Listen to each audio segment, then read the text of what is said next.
Ryder! Hello! Oh no. Say something. Oh, looks like your mic's not working. So, since Ryder's sitting here and he cannot defend himself, I'm just going to talk about him. And, you know, look at that smile. Like, isn't. Well, now you can't look at that smile because he's hiding his teeth. Uh, but when it comes to smiles, you gotta know, is there a bad smile?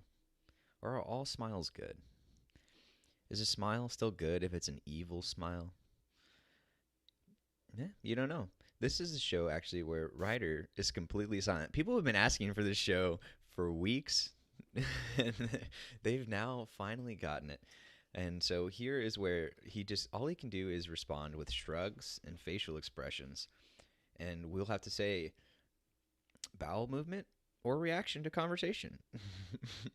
And I'll go ahead and let you have a little privacy while you work that one out there, Ryder. uh, Good morning, everybody. Welcome to What the Hell is Water. This is episode 81. And today is Friday.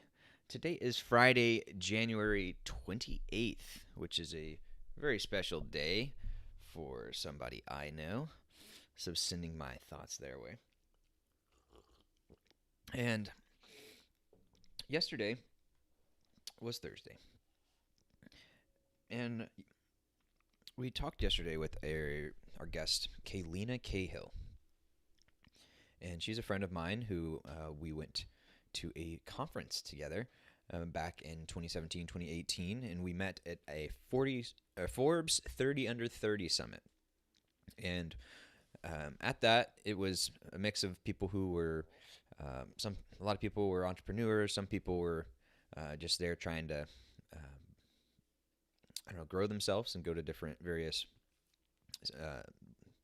speeches and workshops and things like that. So it's a mix of networking and learning and things like that.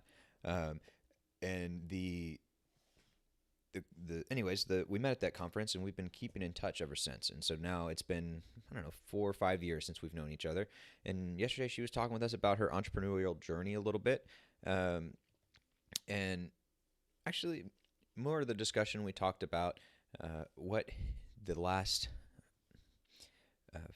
over the last few years, how she started to do some illustration stuff within her 365. Hold on one second, actually.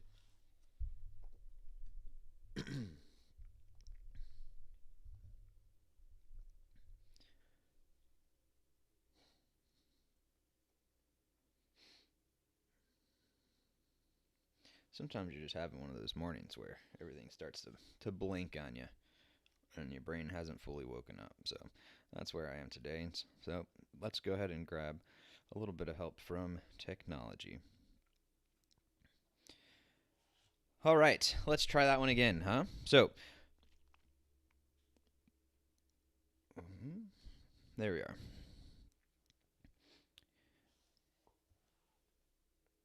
So, welcome to What the Hell is Water. This is episode 81. Yesterday, when we had my friend Kaylina Cahill on, one of the things that we talked about a lot with her was her 365 project she did. And that's where she did an illustration project every day for a year. And one of the important things that I learned from her was, hey, sometimes it was just the date and a little bit extra. And maybe I just did one very simple pencil drawing that didn't have much detail, didn't have anything like that. But the nice thing is as long as she did just a little bit something, she counted it as a win. And she also referenced another project she tried to do with photography before, where she was a little more like intense on herself and pressured herself for it to be a much better thing, because it's like, well, photography is my thing and like I'm a professional photographer, so therefore I should have really good photography while I'm doing this challenge. And whenever she realized that's what she was doing, she ended up stopping after like 80 or 90 days because she didn't like the pressure and it wasn't doing the things for her that she wanted them to do. So with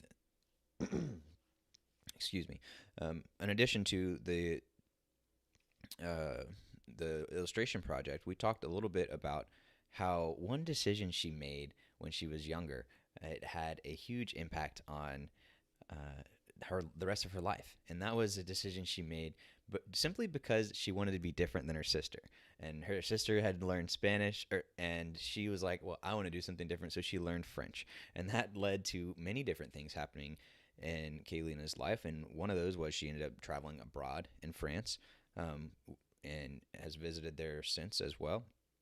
And another one was that she's now a trilingual person because she later on learned Spanish. And we also talked very briefly about how she uses some apps to communicate with people in those other languages so she can practice them.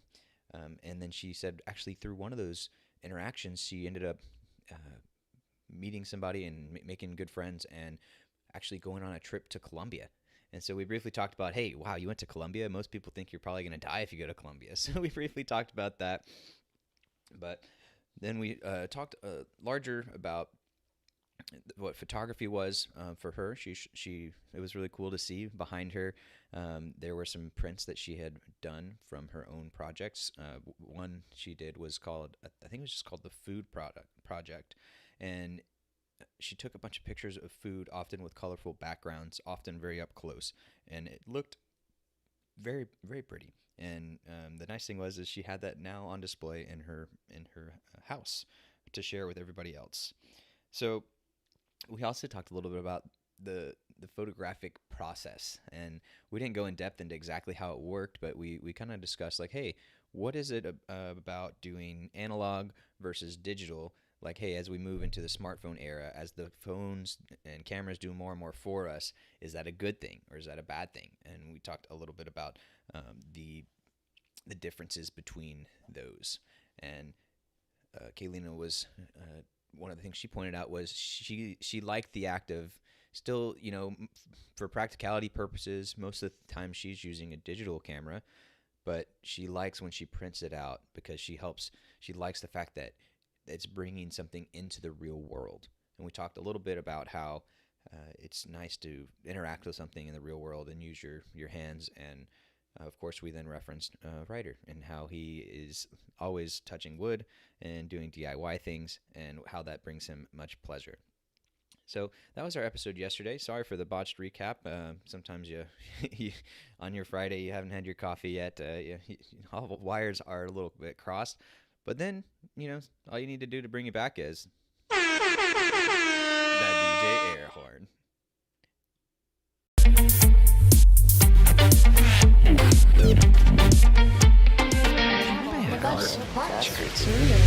Helpful for life.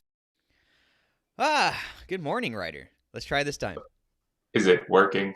I'm trying to decide if I want to say yes or if I want to pretend no, just to see how long we could go Just this way. pretend no. It's okay. Oh, okay, good. Just keep mouthing. Yeah, so there's a mute button on the side of the mic. So apparently I muted myself when I was trying to move my microphone. Okay, cool. So, Yeah. how many years of experience do you have in this life? Yeah, not enough apparently. I need more. No, it's fun how that works. There another little fun thing. Mine mics, they have a little LED light on them, but they always stay on. So it's just like if it's plugged in, and I'm like, okay, that's kind of useful, Does that but mean you're on or yeah. And then it's great too if always? you're like trying to like sleep, and then there's just like blue light just staring at you, and you're like, no, no. You ever had that happen where you're like, I don't know if you're at a hotel or your house or whatever, and you just have like a little light just like across the room, and you got to go cover it up or turn it Yes, off?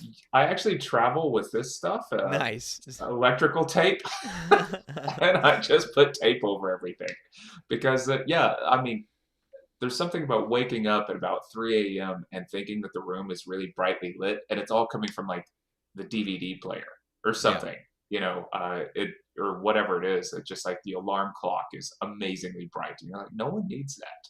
Yeah.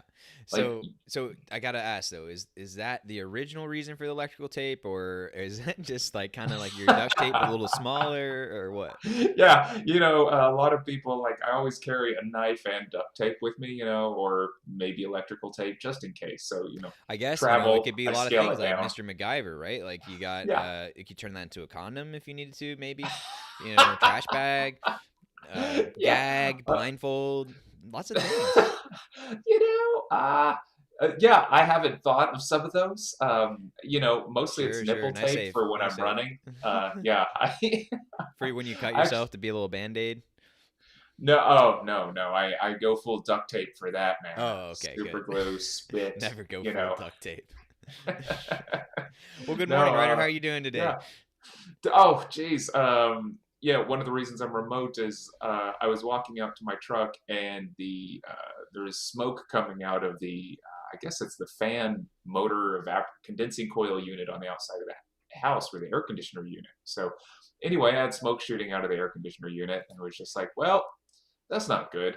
So So just so you're aware, if you're trying to hotbox your entire house, you can use an interior intake valve. You don't have to go outside before blowing all of the smoke into the air conditioner. the the things I learned on this show, Yeah. man. Yeah, because it was like I woke up at 5:30 so I could hotbox the house before leaving for work. Exactly. Yeah, That's a great sentence right there. yeah, what a winner. Yeah, Well, no, man. It's just one of those things where you're just like, oh, home ownership. Like, there's so many times where you're happy, and then there's other times where you're just like, yeah, my day is now disrupted, or maybe my life, whatever. there's a nice quote for you about home ownership. You heard it here first, ladies and gentlemen. Buy a house, but your heater will catch fire. Yeah. well, Oh well, at man. least it's cold outside, maybe. I know.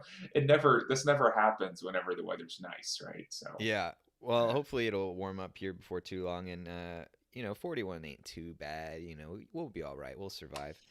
Well, figure hey, it out. Ryder, I don't know if you're able to hear kind of a bit of my recap, and I definitely missed some things, but was there anything about Kaylina's conversation that you thought about a little bit more over the last day, or kind of popped into your head as we were doing the recap, or anything I missed, or should we just move on? No, I think we should just move on. I mean, I enjoyed talking with her. It's always I'll re-mention what I mentioned last time. It's always nice to see somebody who is creative and finding ways to be more creative and learn more and engage more. I mean, between the languages and picking up drawing on top of doing the photography stuff, and she talked about being comfortable sucking at something, and that's a big step right there, just to be willing to eh, engage with that instead of continuing to double down on the one thing you're already good at. Yeah. Yeah, I think it was. I mean, I was very inspired by our 365 project, and I think it's a really cool concept because you don't have to have any skill at all to start with something. But if you're doing it every day for a year, like you're gonna get better at the thing, even if it's a very slow progression. Like you're gonna get better, and also if it's something that you've never done before, then that's a way for you to grow and for you to learn more. I think it's really cool, and it says something about discipline. And also, we mentioned yesterday how it's a little bit like a time capsule or like a diary, a snapshot from each day. So there's a lot of benefits to doing something like that. But yeah, let's go ahead and move on. So for today, the discussion is going to be around, you know, why coaching is constrained largely to the sports world, and kind of with the hypothesis or question of like, why what would happen if people were coached a little more just in their every average day life, and also, you know, I kind of think back to the olden days, and the apprenticeship model. That used to be, if not the main way, a very large way that a lot of people would learn a job or a trade. Are you familiar with that model? Yeah, yeah, it's kind of classic uh way, you used to just even send your kids off to work with somebody and they would pick up a trade and then they would actually be employable in the future, and a lot of times people would pay people, like I'm thinking of apprentices, or as far as masons or painters or something like that. So there's a lot of trade based skills where, like, for instance, you'd send your kid to Leonardo da Vinci and just hope that he learned how to paint Right. or something. But there are all these masters, and then you would pay the master to take your kid in so that your kid could learn something. And so, yeah, there was a lot of trade-based activity that started with apprenticeships. And of course, since we moved more into public education, in the 18 to 1900s, we made this kind of shift into mass education. Then it has, in a lot of ways, come to sort of replace the apprenticeship program. Yeah, and you know, the interesting thing is, I don't know for a fact right in front of me, but I imagine in general, most quote unquote apprenticeship programs where people were learning was a matter of one master to a handful of students, right? Whereas in this day and age, the question is like, hey, what ratio can I tolerate for my kids if I have the ability to choose where they go to school, right? Am I aiming for that one adult, one teacher to 15 student ratio, or is it 1 to 30, or sometimes even worse than that? And a lot of pros and cons to both approaches, but one of the things that at the very least you're losing by having more people is just a little bit less personal connection and personal tailorability. Which what do you think about the benefit or downside of going with the larger public education approach? Yeah, so given my background teaching different kinds of classes, when I taught studio art classes, and we would cap the class at a certain amount. Sometimes we'd have 7 people in there, sometimes it'd be up to 12, maybe 15, but we almost always capped it at 15. There's just a point after that where you can't give enough individualized attention for it to really be meaningful for the students. And it's also comes into facilities and how much space you need and all these kind of things. But at some point they started shoving 30 people into a room to teach them art appreciation, and then now you can go to these colleges and it's 1,000 students or whatever sitting in a classroom while one person talks from way down there. And and that reminds me of it. It's more of like almost like a church congregation model where one person delivers knowledge and everyone else just sits there and takes it in. And so this kind of interactivity gets shifted where you're not actually getting the interact you're getting the knowledge from the professor, but you're not getting interaction from the professor. So I think a lot of times it's divided on what kind of course you're taking or what the goal of the class is how they define those things. Yeah, and you would hope that the ones that need a little bit more individual attention, discussion, maybe group participation, things like that, would have the smaller class sizes. But I'm sure many people at home are like, yeah, that's not always the case. And I also want to point out that hey, it's 2022, and coronavirus type time, so now it's shifted from not even just the large audience hall, whatever that thing's called, auditorium, but now it's digital, and now it's one person is online and everyone else is muted, and which is also, by the way, weird for the instructor and professor, right? And then on top of that, yeah, interaction I'm sure has been even more of a struggle. And I know a lot of educational places have been doing a lot to improve that and make it more tolerable and figuring out ways to compensate for that. But of course, it'll never be the same if that's all remote.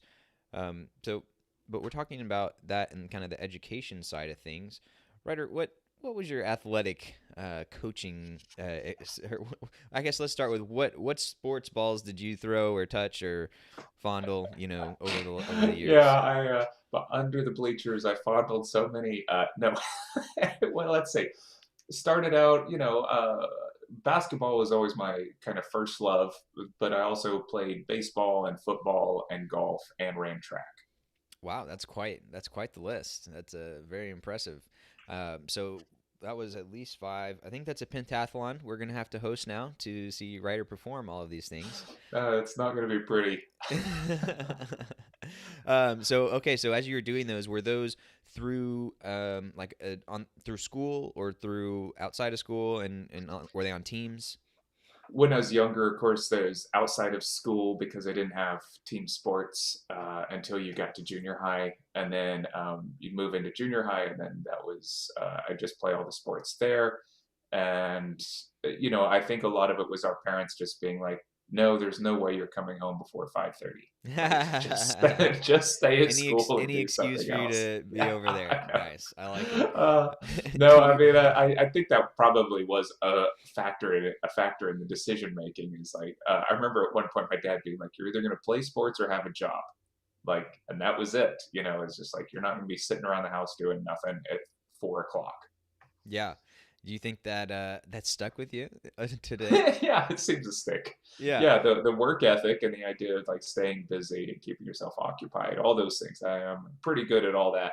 Yeah, as far as the sports go, I I really was never great at most of them. I was mediocre at all of them. But you play them long enough, and you're okay. I was playing varsity ball. It wasn't like there's a freshman team, then I went JV, and then junior year, I guess end of sophomore year, I moved up to varsity, and they have a little bit longer season, and so that's kind of cool.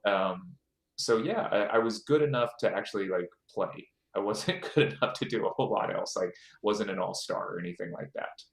You're an all-star in my heart, though. Oh well, thank you. So when you're doing all this sports balling, do you have any coaches or coaching moments that like pop in your head, or not so much?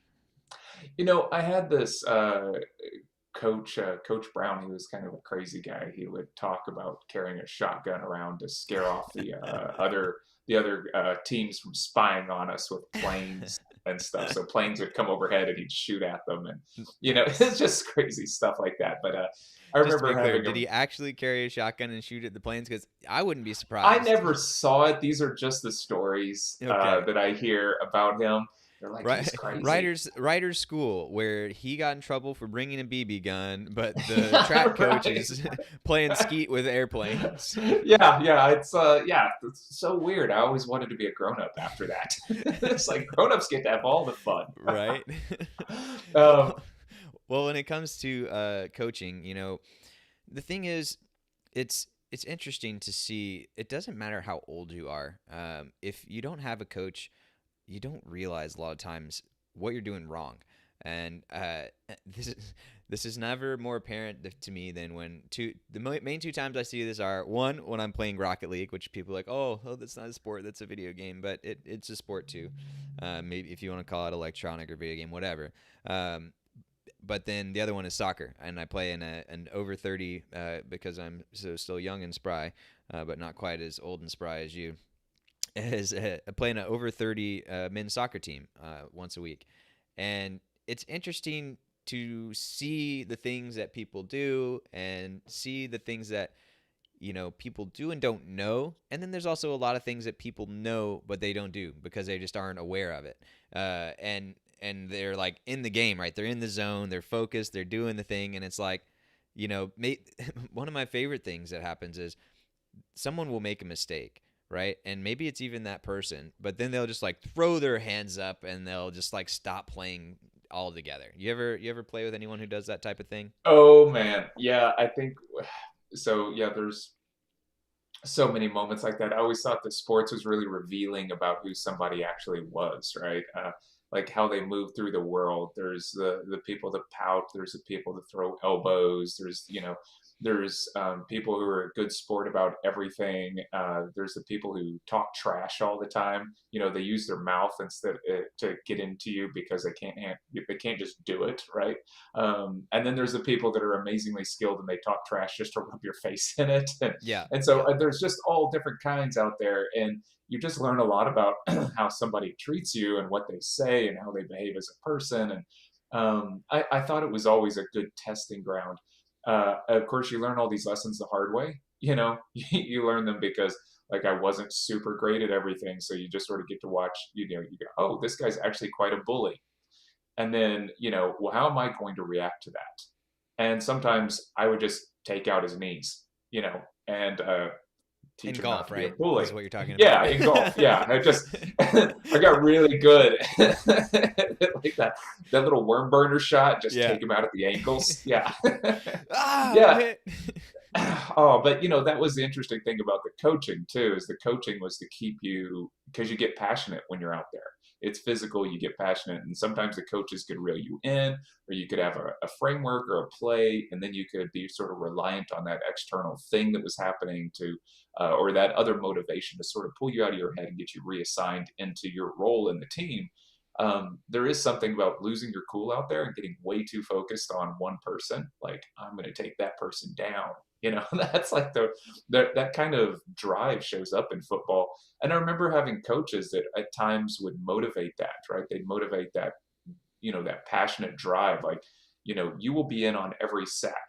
Wherever the football is, you will be in on that tackle. And if you're not, you're just not trying hard enough. Like, and there's something about that. You're like, that's insane. There's no way that makes sense. But then you try it a few times and you realize, oh, it's actually true.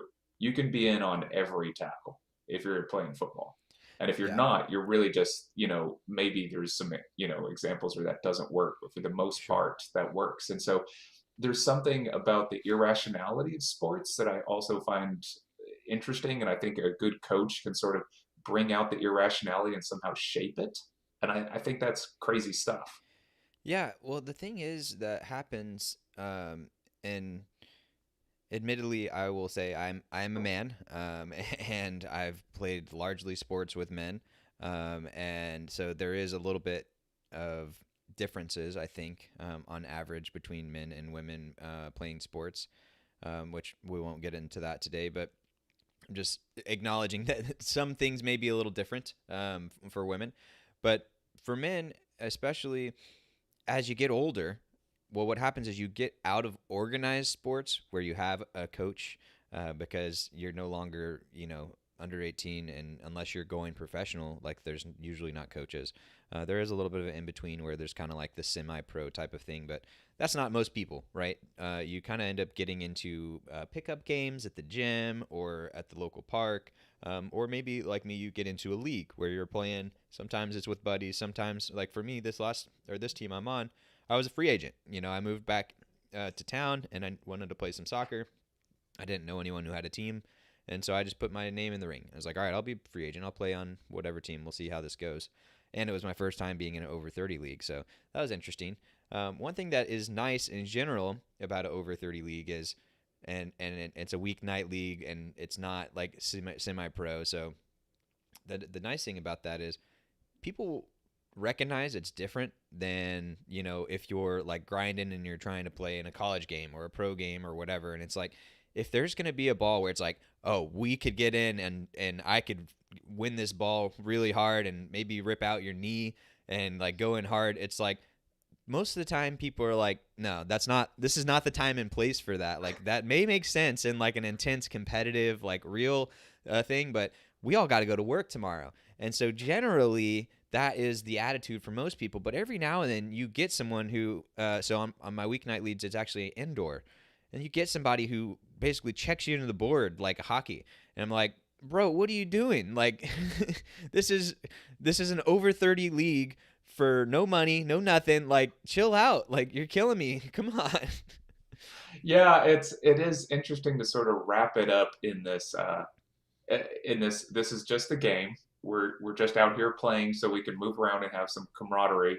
But yeah, if you're coming out of something that is competitive and you actually there are just people out there who will take everything to the next level. And that's one of the things I was sort of talking about. It shows you a lot about the individual, right? Sometimes people have pent up frustrations. Sometimes they just can't turn it off. They are going 100% all the time, no matter what. And this idea that you would say, dude, just chill out, take your foot off the gas. It'll be fine.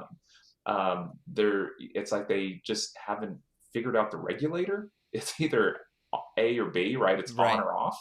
And I've bumped into these kind of guys before too. And there's just some of them. It's just like, yeah, I'm not playing with you anymore. Yeah. This never goes well. Like Yeah. and the funny thing is too, I'm one of those people that if somebody just keeps on keeping on, I start retaliating. And so I Ah, realized that about myself. And it's like, you keep pushing, watch. You just right. wait. It's coming. And then all of a sudden it turns into something that it shouldn't be. And so there's that kind of aspect too, which is one of the reasons why at some point I realized I'm too competitive when it comes to that stuff. And it's just like, you know what? I don't need to be doing this. Like I'm a grown man. Whatever my programming was when I was a kid, I'm still carrying that into the future. And Yes. I'm not really good at the regulation either. Like I'm fine with it until somebody does something I consider inappropriate, and then all of a sudden I get all puffy Yeah, well, chest, you get dude. on your high horse, and then it's like the principle of the matter too, right? Oh And then my it's like, god, wait, yes, oh wait, I'm yeah, kind of stooping to their level, but in the moment, yeah, it seems like the right play. But that's the yeah. No, thing, though. it's really silly. The whole thing is silly. Right. Yeah, But that's the thing that a coach can help do, though, right? Is that that's one of the things they do as you're growing up and you're more likely to be having a coach in the game with you, is they see the things you're doing, they see the way you're mouthing off, they see the way you're yelling at the ref, and they grab you and be like, hey, stop, or you're benched or run laps or do whatever. And so what happens is that coach drops off in the sports, right? And so then you go and you go play with this pickup, you go play these leagues, and guess what? Especially the guys, like nobody thinks they're doing anything wrong. And that's the thing that gets me the most is when I get on a team where people they don't they don't admit to doing anything wrong. And then when I go up to them and be like, hey man, like here's a couple things, like when this happens, you tend to do this a little bit, and then this, and then that, and then like I come to them, I approach them like after the game, not in front of anybody else, and then their first response is, well, this, that, and the other, and oh, this person and that person, and I'm like, hey, when you pass that ball to him, like you didn't pass it hard enough. Well, he didn't come to the ball. I'm like, yeah, but your ball was still too weak. Like he was at fault too, but let's acknowledge the fact that you're wrong as well. And the thing that gets me the most is when people aren't willing to accept their own shit and they're not willing to do better. And I don't care at all about winning, really. But what gets me the most is when everyone complains about not winning, but then they're not going to do the steps to make it better. And I'm like, okay, well, if you're tired of winning, what are you doing to improve yourself, right? Oh, this is a good question. It also made me think of the gym. The gym has like an etiquette to it where even if somebody's doing something wrong, you don't mention it. You just wait until they ask. If they really want to get better, they'll come ask you. But that's the other side of it is when you get into these spaces that don't have a coach, like a lot of, you can go to the gym by yourself or you can hire a coach, right? But when you're hiring a coach, you've already made the decision to be better and to take somebody else's feedback. But a lot of times people are doing these kind of things and they don't actually want the feedback. They're not interested in that. That's not Yeah. why they're there. Well, I And really and like so this that quote you said though. When you hire a coach or when you have a coach, you've already made the decision to be better. I think that's a great point. Go ahead Yeah. though. No, it's just one of the things like so yeah, gym etiquette is if somebody's in there and they're on the lat pull down machine and they're somehow got their legs up in the air and they're flipped upside down and they're jerking on the thing and you're like, "Oh, this is bad." Like you're either going to hurt yourself or tip the machine over.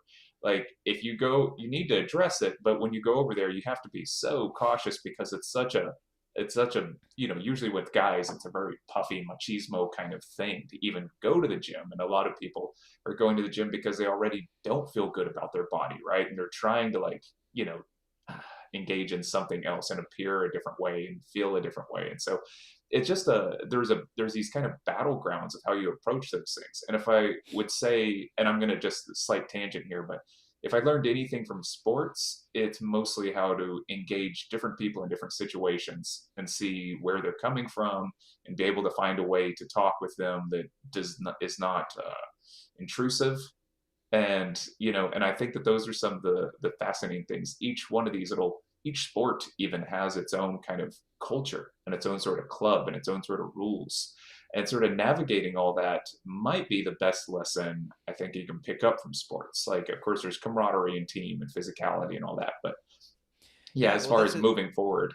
that's the thing about that makes sports nice is it's like, hey, let's get into this situation where there are some stakes, right? And at the end of the day, most of the time it really doesn't matter, but everyone feels like it matters, right? And I haven't played in many games where everyone on the field was like, I don't care about the result, I don't care about this, and there's always at least some people who are like kind of taking it seriously, kind of taking competitive. And sure, there's definitely people on the field or whatever who are like, I don't care, I'm just here.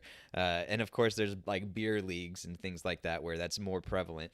But pretty much in every field sport or court, whatever, you're gonna be finding some people on there who are taking it seriously. And in those beer leagues, especially, you can very visually tell a lot of times, like, oh yeah, that guy is super competitive. He really cares. That person doesn't give a crap at all. You can kind of usually tell it kind of by the body language. But the I would agree about the sports being able to teach you how to interact with people and how to approach different ones differently, right? Because sometimes there's the big machismo who's like, I'm not going to hear anything you say, and maybe even it's like sometimes those people, okay, they turn Hulk mode when they're in the game. And so then you need to just say, hey, all right, maybe before next game, or after the game, or after a win, after they've scored, after they're doing good things, like, hey, all right, yeah, that was great. Now, and maybe you got to slide things in, you got to sneak them in, maybe a compliment sandwich every now and then. So you do learn some of those different techniques, and that's the nice thing is it's also low stakes enough to where like you can have that interaction and like mess it up a couple times, and it's like it's not really a big deal, right? Because it's just buddies or teammates, and then you just kind of move on and Yeah. come back another time. Yeah, the whole thing is kind of fascinating because we're talking here about like somebody's got like a hobby they're doing on the side in the evenings, right? And they're probably doing it because they love it. Maybe they need the exercise and some things like that. And so when you're approaching people in that space, just a different interaction because of course, yeah, there is this idea of sort of coaching or getting coached within that kind of thing within your hobby and that's kind of it. But at the same time, if you've been bossed around at work all day and you're Yeah. getting out there so that you don't have to deal with a boss, yeah, like maybe you're not going to be open to somebody showing up being like, you know what, you could do better. Just like, no, Right. I'm not doing it.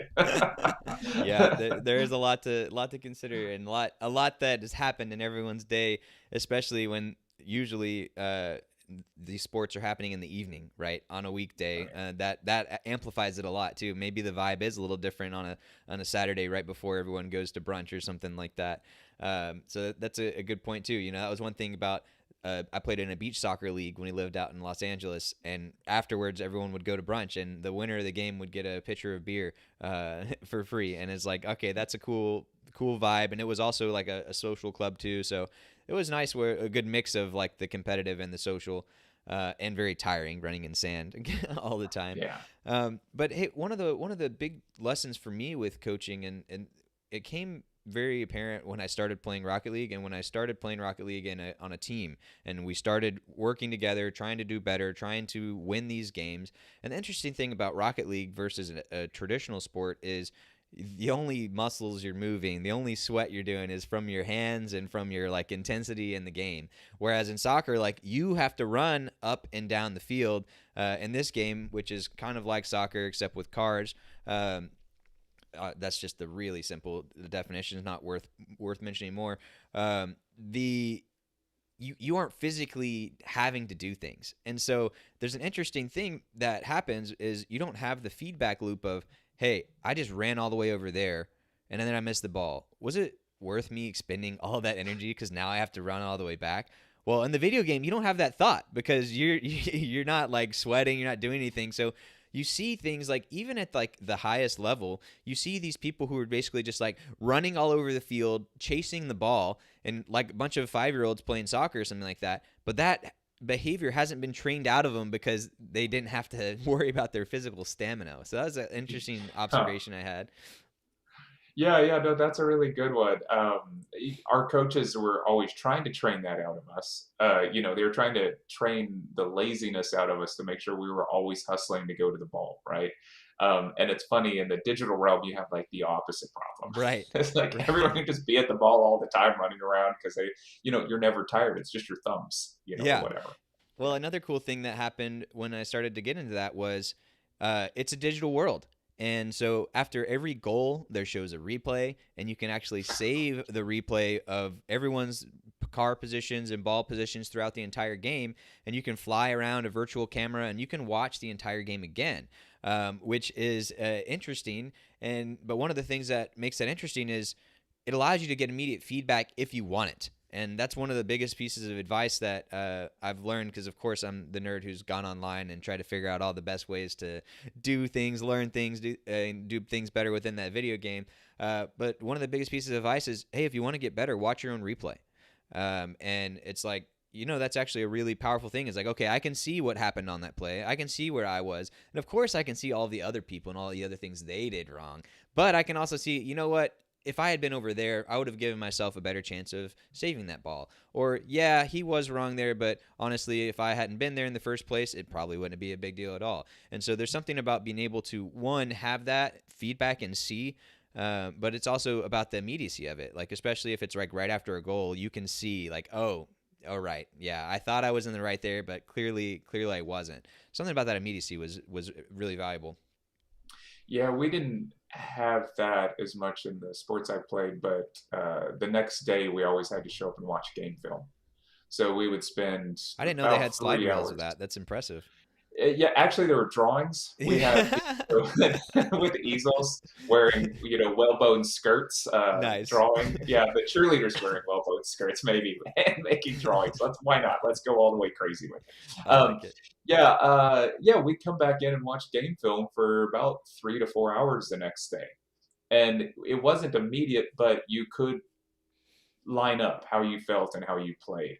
And also watching yourself play, you're just like, oh my God, I felt like I was so fast there, but that was still really slow, Right. and things like that. Or, yeah, I was really lazy, or I was out of position, or why in the world did I just do that? Like, that was dumb. And the funny thing about some of that is knowing that that game film exists means that there's something going on in the back of your head where it's almost like being in the panopticon where you're being surveilled and you know that you're going to be accountable for whatever you do.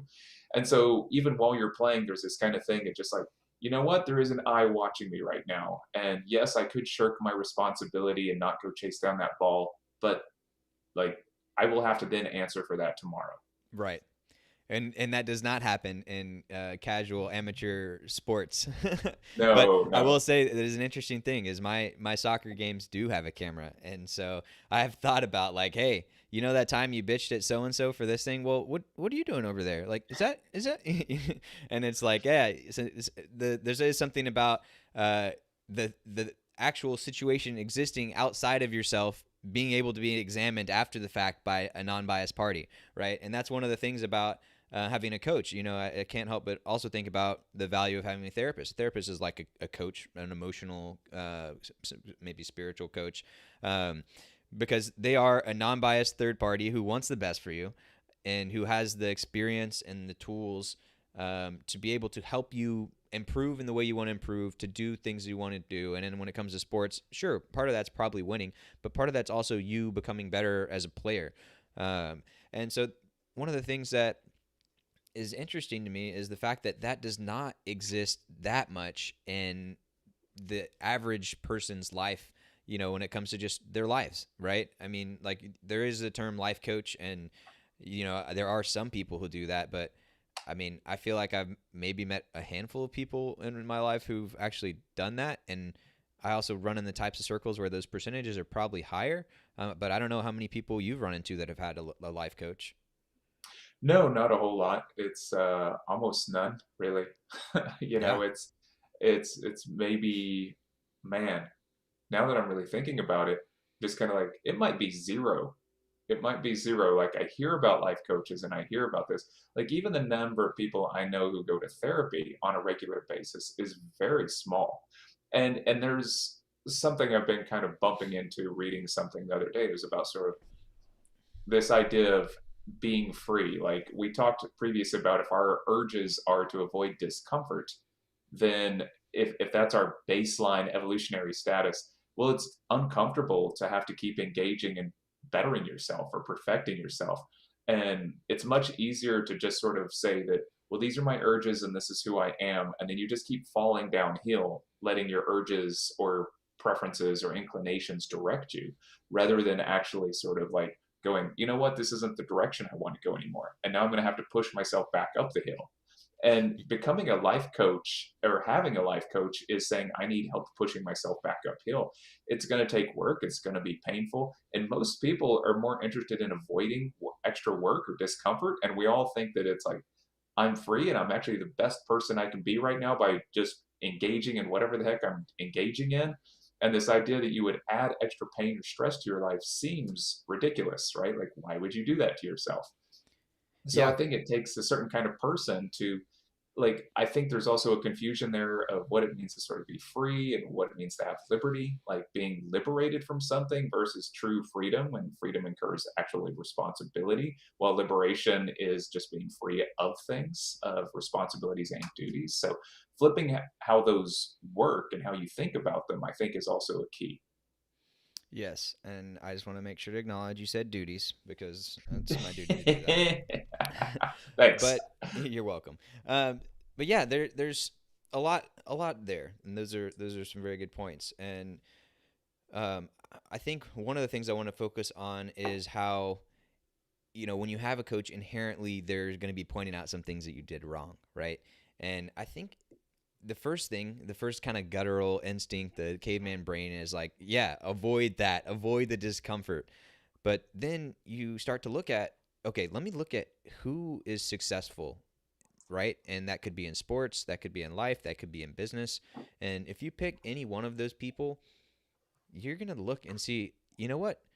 In most, if not all of these cases, they have some type of person who is helping them or coaching them along the way. And sometimes that's in a form of a mentor, right? We want to make sure to point out that that is one of the. I got distracted by my own do not disturb. Sorry, that's ironic, very Yeah, it ironic. is. That totally disturbed me. Yeah. um, but uh, yeah, I completely lost my train of thought now. Sorry. Oh, I did too. Now I'm thinking about do not disturbs, but yeah. Oh, Oh, jeez. well, where's the third host when you need one, right? Yeah, well, I just went off on my little rant about, freedom and responsibility and people avoiding pain, and then the idea of getting a coach on board.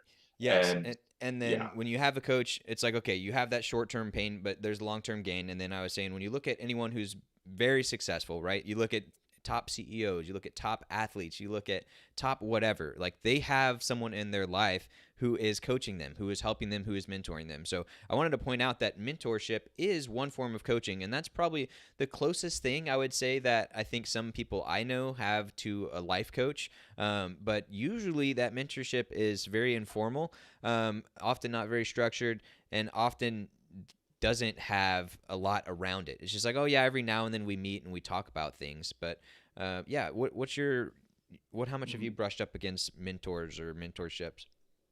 Yeah, everyone says you need one, like all the successful people, like they talk about it as being like, if you could only do three things, this is one of them you need to do. It's really has to be kind of a, you know, I think it's necessary if you want to improve and grow, is to surround yourself with the right kind of people and hold yourself accountable in the right ways.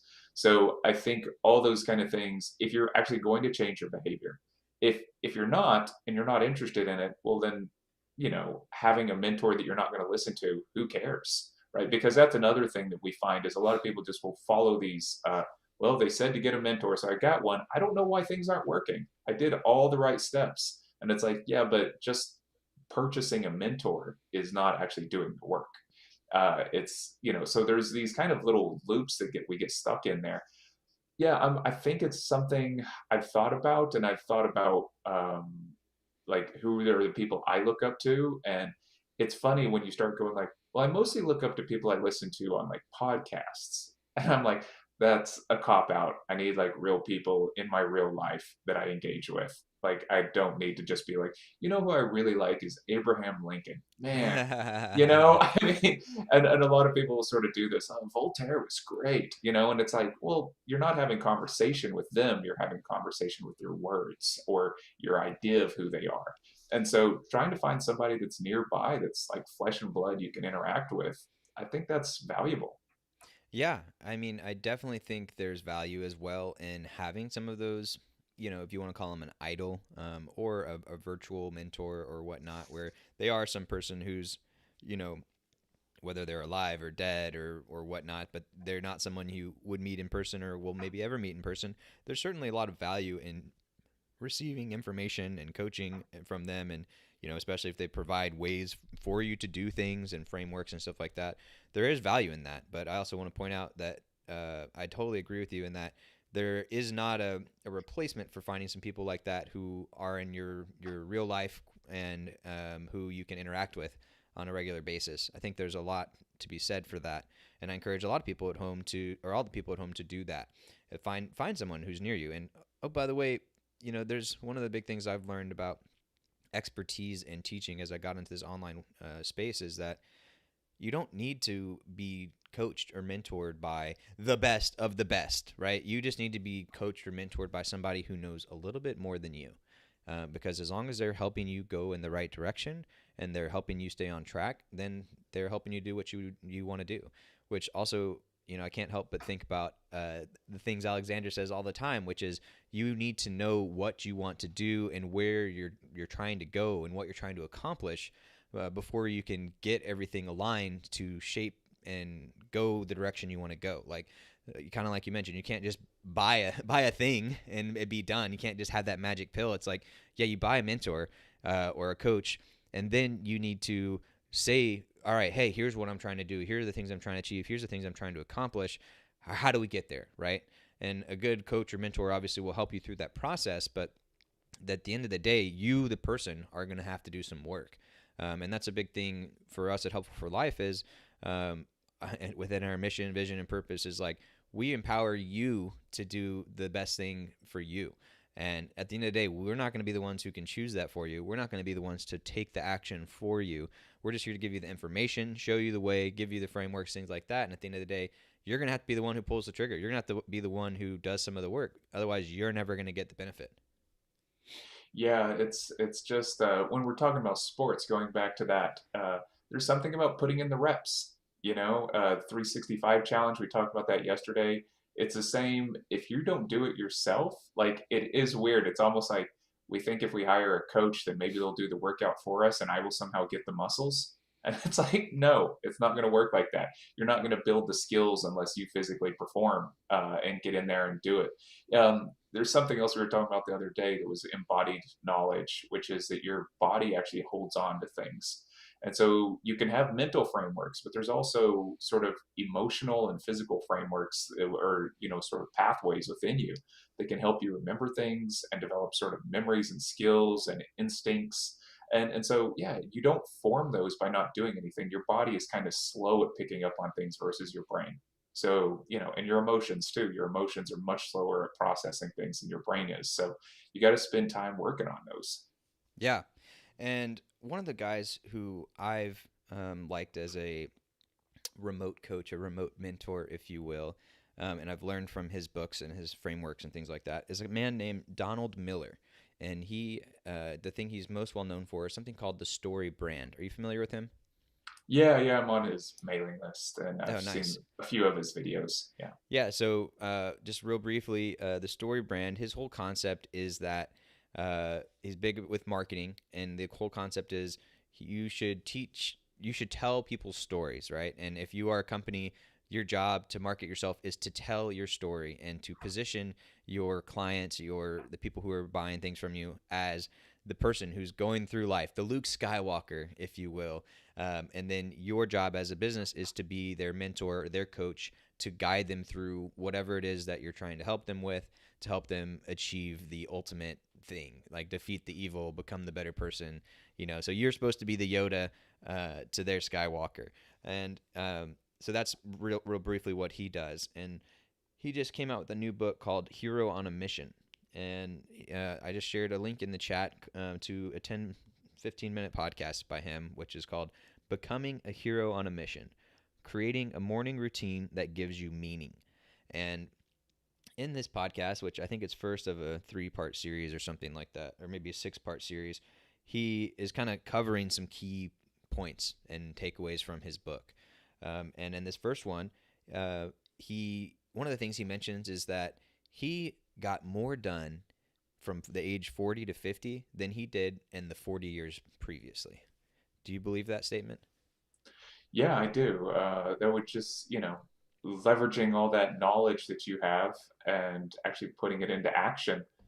I think that's, there's a lot of people that don't get a whole lot done because they're just not, you know, doing whatever that thing is to move the needle in whatever direction. And so I think that that's pretty common. I would say at this point, I did so much in my 30s that I started coasting at some point. And now I'm trying to sort of ramp back up and get other things going. And so there's, there really is like something you have to turn on to keep that going. But yeah, Donald Miller is pretty great. And the idea too is that it's always interesting listening to a marketing person doing their own marketing. Right. And so I'm also interested in the stories and the little quips and cliches, and the idea that all of a sudden people between 40 and 50, it's like, oh, we have a chance still. Like that's a huge demographic, and Right. you're looking for people that have disposable income. That's a great demographic too, right? So getting a 20-year-old on board, they're not going to have the cash you need. But if I was a marketer and I knew I needed to go for people with disposable income, I would shift my story. Yeah, yeah, I'm just like you, and I can't help but analyze and chop it up and wonder all of the things. And of course, Yeah. some of those may be spot on, and some of those may just be coincidences, right? But it Oh is yeah. always fun to do that. Well, one of the things that I wanted to point out with that is, um, within that, he talks about his daily routine, and he talks about how he needs to know where he's going, what his direction is, what his point is. And we were talking about that uh, a second ago, about how, like Alexander said, where are you trying to go, what are you trying to accomplish?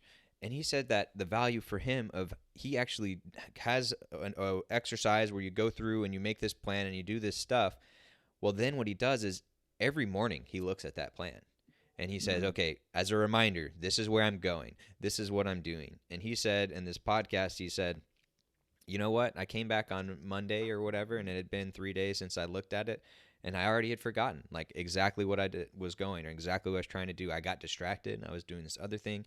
And it's like, and this is him who's like, this is his job and he does this thing all the time. And it's like, if anyone would be able to know those things, you'd be like, wow, like you would think, right? And actually, earlier this week is like, I had a similar thing. You and I were having a conversation, and I was like, I kind of was like, oh man, like I was a little thrown off, and I was like, man, if anyone should not get thrown off right now, it should be me. I know all of these things. I know this is true. I know that about Oh, this and that. I'm like, I have all these tools, but yet even me, sometimes I'm like, oh, okay, now I see it, right? And so I guess the point is like, it doesn't matter how good you are, how smart you are, how whatever you are, how much you know all of this stuff. You need that constant reminder.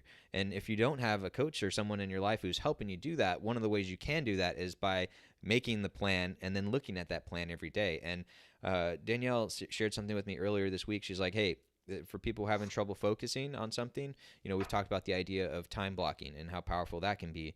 But she was bringing up, hey, look, just write on a paper note card, write whatever it is that one thing is for the day, and then put that note card in front of you. And it's something about being a physical thing in your face that you can't turn off, you can't swipe away or whatever. It's just like, there you go. That's what you need to focus on. And you're seeing it all the time. That helps you stay the course.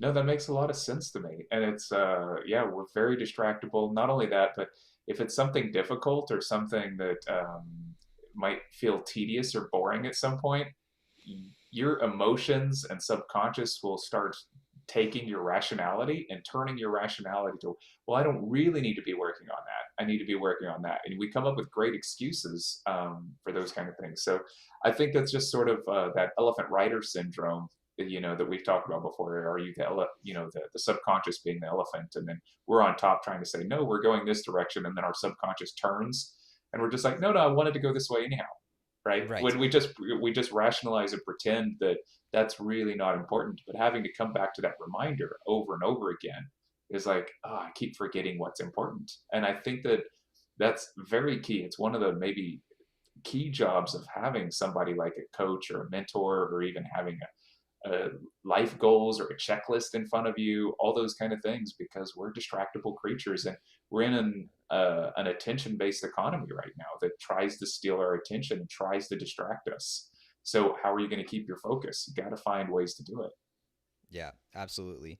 Well, of course, with a company named Helpful for Life, one of the things we're trying to do is we're trying to help be a little bit of that coach for you guys, help be a little bit of that mentor for you.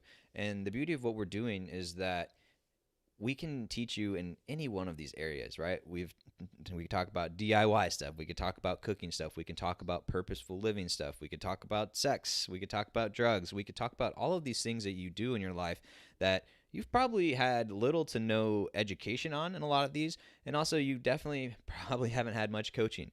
For example, in the sex one, I mean, like, Ryder, do you know anyone that's told you about having some sort of learning or coaching in the sex field? Yeah, actually, I have. Oh, I was thinking the funny one is who coaches somebody how to take drugs right? You know, it's usually the guy that the first time the guy's like, no, no, no, this is how you do it, right? I think that's been a funny one too, is seeing the boom of now with legalized weed, how many people Right. will walk you through their routine, and this is exactly how I do it for these reasons, for this, that, and the other. And I'm just like this new knowledge sharing around drugs and sex and everything else. It's part of our liberation, right? We have liberated ourselves from the previous social norms that kept all that stuff hidden, and now we just have this new sets of information. Yeah, and it's it's up to you guys at home to use that information, right? This is all over the place. This is everywhere. You can find this stuff if you look for it. But one of the benefits of what we do for you guys is we weed through all that stuff, and we find out. I like to say we weed through all the crap. We tell you what you need to know, and then we point you to solid sources for more info. Because especially for things that have high stakes, for example, like drugs, like you want to make sure you know that it's solid sources you can trust, and that it's not just Jimmy trying to tell you how to do something so you can get a little bit more of his product. You know what I mean? But when it so when it comes to coaching and it comes to what possibilities we can do today with Helpful for Life, one of the things that we have coming up this next week is learning to cook to impress a date. And we're launching a cohort on that. So we have basically we're going to be going through that together, kind of like a boot camp would be at a gym or something like that, where people are signing up together. People are going to go through this together, and through a series of live lessons, also combined with using the Kickstart Your Kitchen as a kind of a textbook or a reference material. It's like, hey, all right, every day we come in, we're going to do this thing live.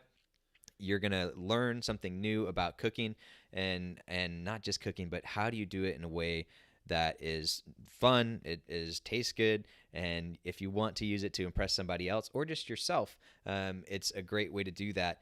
And one of the cool things too about learning from Helpful for Life is if you do something, say in the cooking space, like you're going to learn something else probably that carries over to something else. We're going to learn something about having the habits. You're going to learn something about setting up uh, setting up the goals.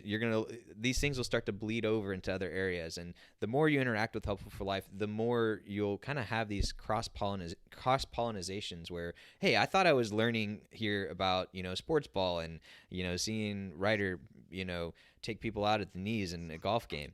And then next thing you know, you're like, oh, but I picked up a little bit of philosophy as well. And now we're talking about drugs, and I don't know how sex came into this. And then next thing you know, you're like, here I am. I've got a bunch of knowledge, and I can cook something now. Yeah. We're hoping to make you well-rounded, right? So while you're while you're doing the sports, food, sex, drugs thing, you can also be like talking pretty. It's important. Lots of Yeah, stuff. exactly. So we're going to be putting together a lot of material over the weekend for you guys to learn a little bit more about this. But you go to helpfulforlife.com/KYK-cohort, COHORTS, and that's where we'll put all the information for this, and we'll drop that link in the chat.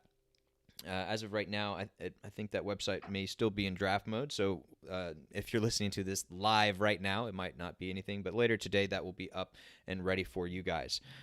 So, Ryder, is there any other big takeaways from the idea of coaching or mentoring and as relation to life?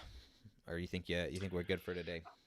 Oh, no, I think like if I was gonna ask somebody to do something around it, I would probably say, Donald Miller does have these great little like sheets you can go through to sort of do a self-assessment.